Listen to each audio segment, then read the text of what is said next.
We're going to be in Joshua chapter 2 again. And we left off last week with Rahab and studying about her faith and obedience. We compared that with what we read about in James chapter 2 and the action required for faith, to show our faith. It's not just something that we can say and it happened, but we are made righteous because of our faith, and that faith would be an obedient faith. This week we're going to look at the story of Rahab again, this example, from a different point of view. I alluded to it a little bit last week in how she was saved, the manner of which she was saved. And this scene plays out throughout Scripture. We can see several examples in the Old Testament, within a few books of this, of Noah being saved, of Israel being saved in similar ways. This is kind of an archetypal example in the entire Bible of an action being required in order to obtain salvation. It's not just something that we can say and it just happens. There's something that we need to do in order to be able to be saved. And so we have Rahab here, and we've met her. We've talked about her last week, so I'm not going to spend a whole lot more time discussing about her, but she does have a sordid past. She's not a righteous woman when the spies meet her. They're there to spy out this land as the promised land. And these spies are almost caught. And they go and they hide in Rahab's house. She protects them. And we see her here in chapter 2, verse 12, making this confession of faith. That she believes that the God of Israel is the one true God. And that's not all it takes, though. Because as the spies are there and the men come and capture them, she takes and she says, go and hide. And so she makes this confession. She puts her faith in these two men rather than the walls of the city that she's in, or the government that she is a part of, or the government that she is under, rather. And so when Rahab is here in this city, she's not there thinking that she's safe and sound, but rather she's maybe feeling trapped. Trapped behind walls that she can't escape. Trapped from an enemy that is going to come and she believes is capable of completely destroying her way of life. And so rather than continuing down the path that she believes leads to destruction, she decides to put her faith and her hope in the God of Israel, which are represented by these two men here that she's going to protect. And so she makes the confession of faith. And she asks to spare her father, her mother, her brothers, sisters, all they have, and deliver our lives from death. She makes this confession, and then she's given instruction in verse 17.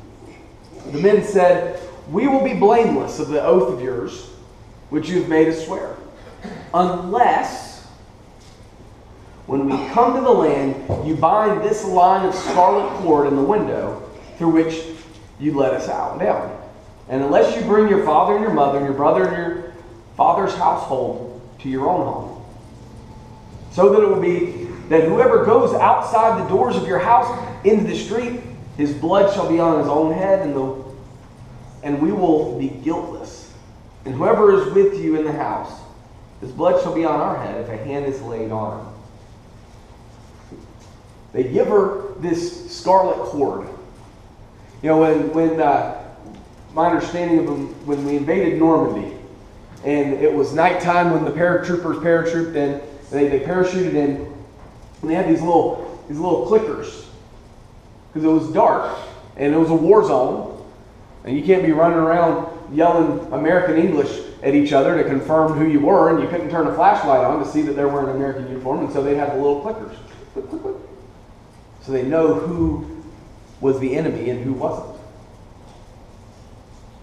And that's the way this scarlet cord kind of operated. She, almost like a flag, like a banner hanging out her window. showing that this is where she was so that they wouldn't kill her.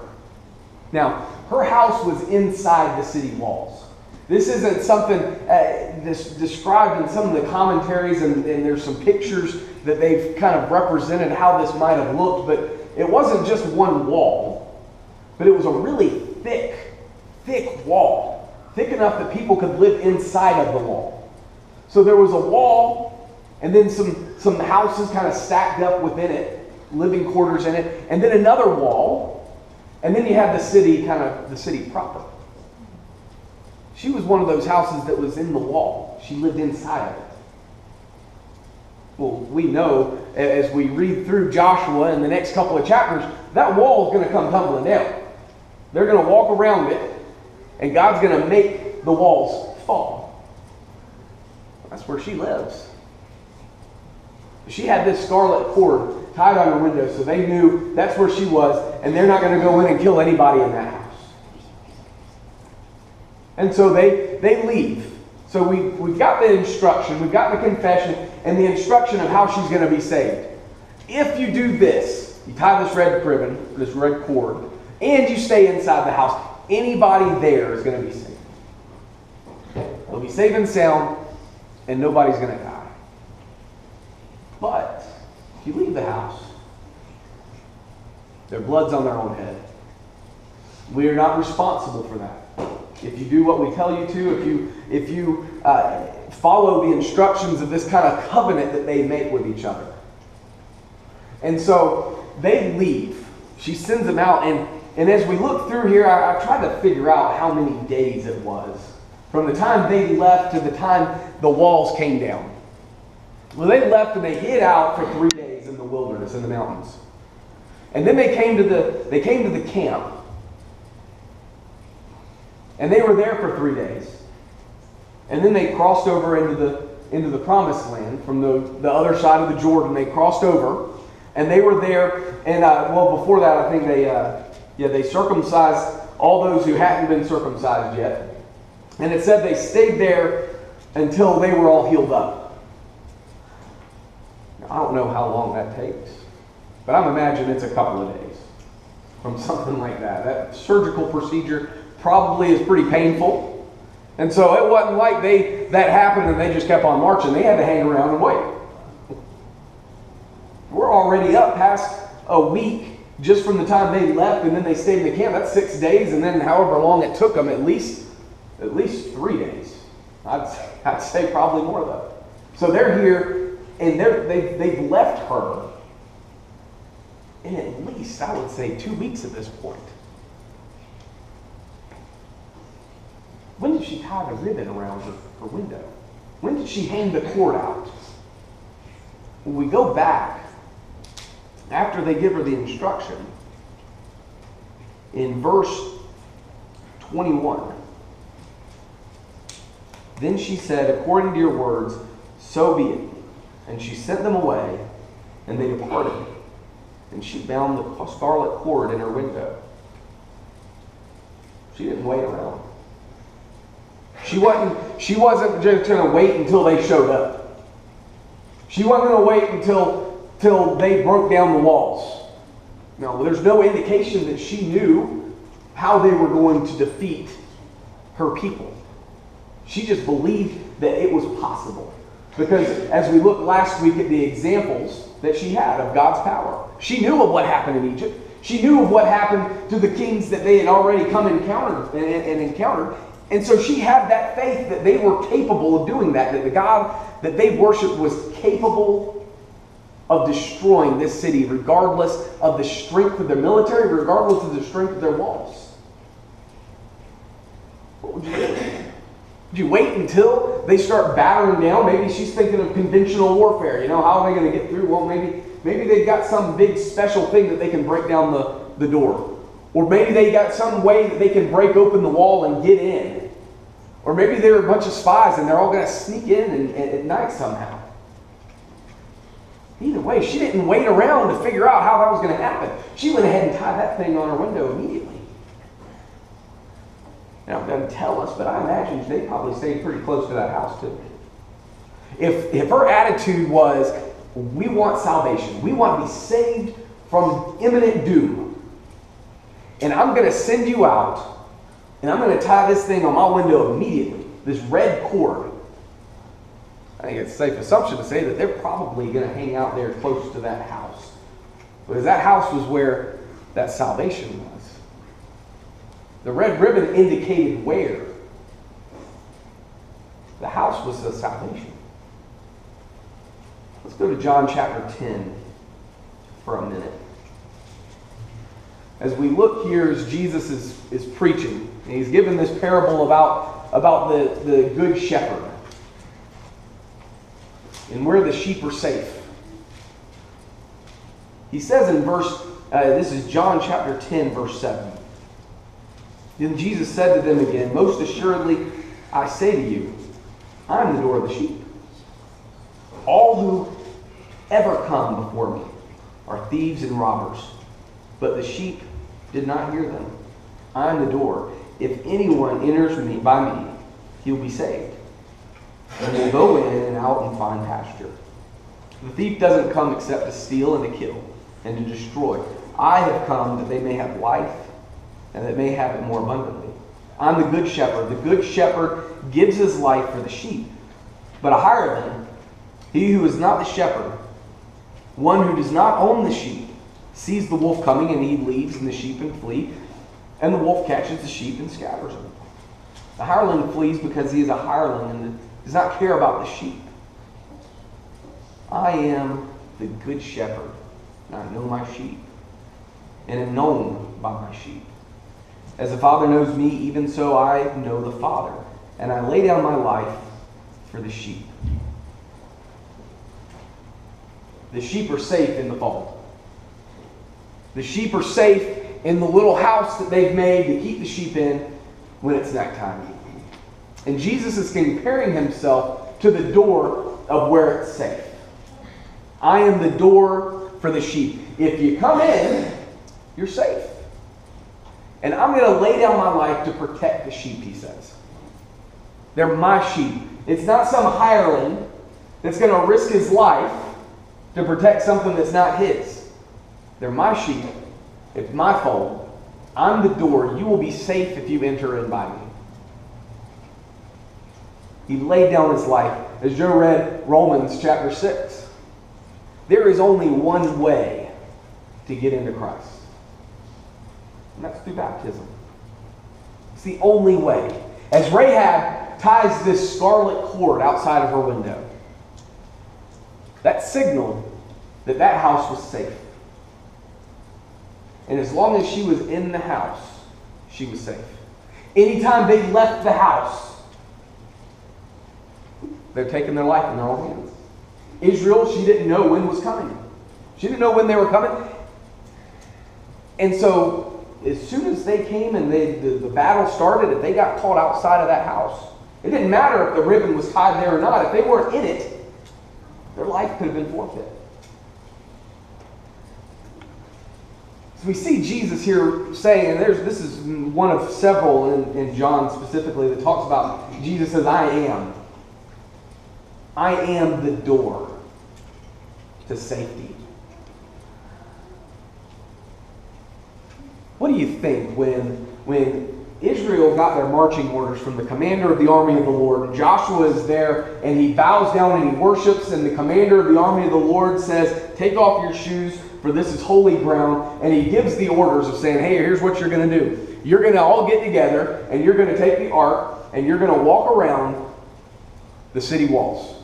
You're going to do this every day for a week. And on the last day, you're going to do it 7 times. And on the last time, they're going to blow the trumpets, and you're going to cry out, and the walls are going to come tumbling down. Now, Rahab's in there, and Joshua remembers her. Remember Rahab the harlot, the one that saved the spies. Don't kill anybody in her house. And so they do this, and the walls come down, and Rahab's saved. And it says there that she and her family lived in Israel from that day forward, in the peace, in the rest that was found in the promised land of Israel. Can you imagine what that would have been like? I think we can. Maybe not exactly. Maybe not in the same sense that Rahab experienced that fear that possibly could have gripped her and everybody else in her family. The fear that there is an invading army around our walls. And we know what they've already done. What do you think it was like for her living inside the city walls?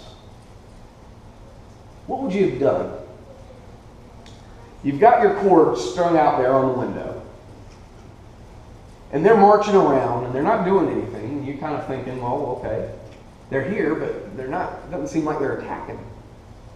Maybe that last day, and they do it more. And they're marching around 7 times now. And then they blow the trumpets. What are you thinking? I would imagine that the fear and the terror inside the city walls was building and mounting up. This tension, this concern, what are they doing? Why are they doing this? We got to do something.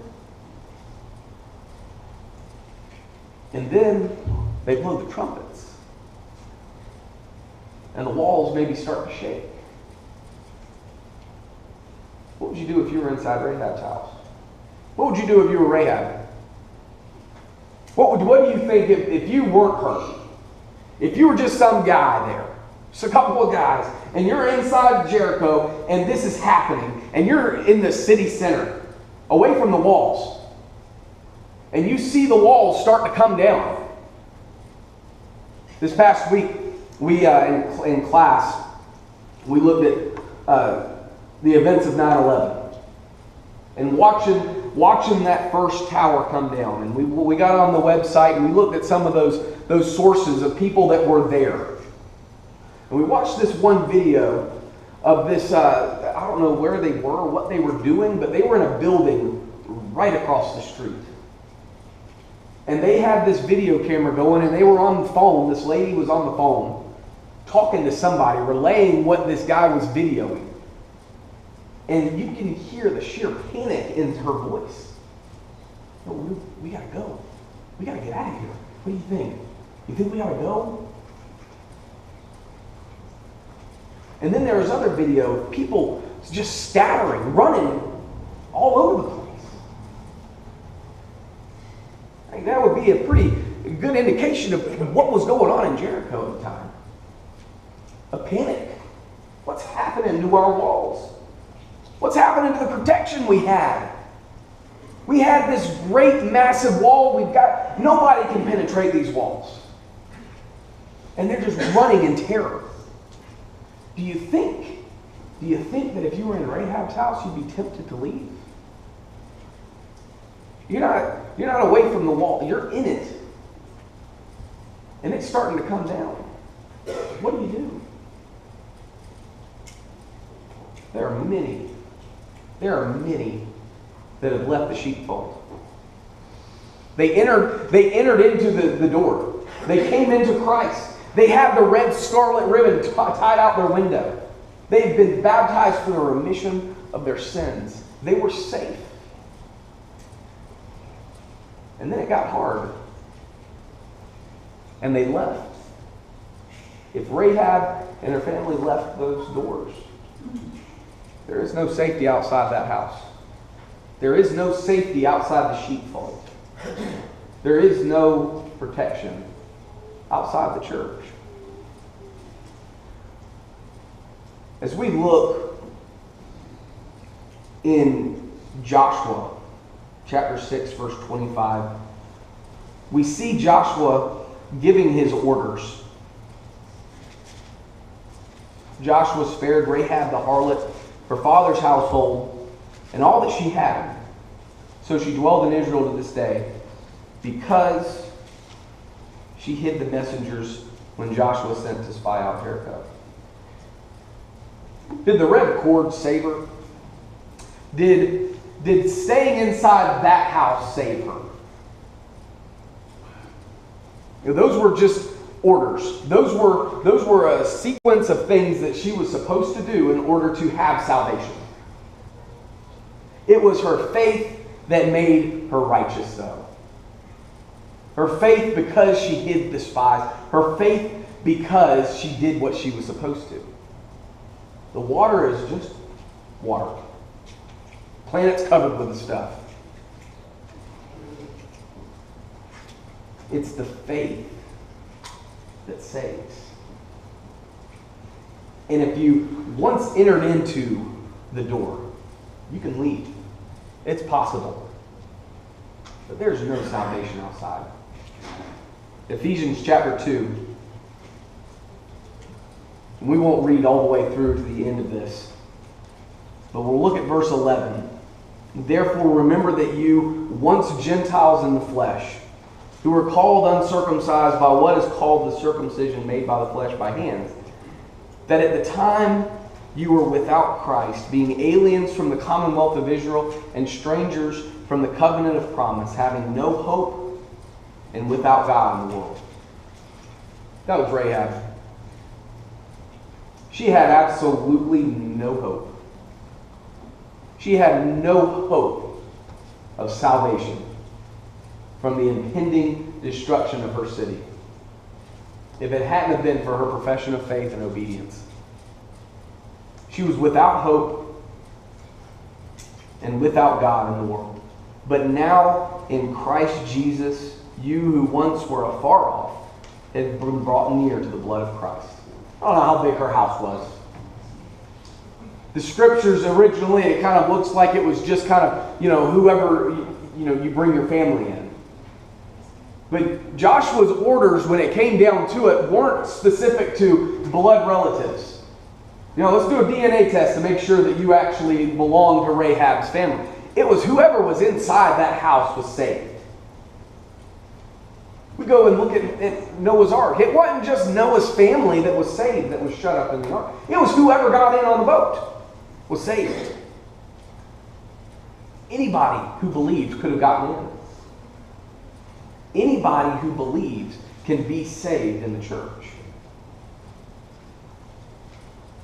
Ephesians chapter 4, beginning in verse 4.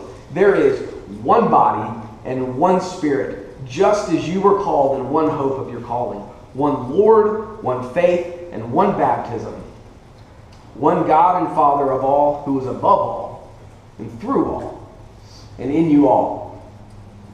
We can learn a lot from those who have gone before us, and the life they lived, the struggles that they had. We see Rahab's profession of faith, and we can marvel at it. I do. And thinking of the things that she knew and understood. I don't know that it was any easier for her to believe those things than it is for us to believe them now. But what about when it gets hard? What about when the walls outside start to crumble? And things get tough, and we're tempted to go back out into it. We're tempted to leave the safety of the sheepfold, the safety of the church. Every example that we have in the Bible of those who are outside, there is no hope for them. The hope is in the church. The hope is in the one Lord, the one Father above all, who is above all and in us all. Jesus Christ laid the foundation for the church. And we're all a part of it. We're all building on it. As long as you are inside. As long as you've tied the scarlet ribbon around the window.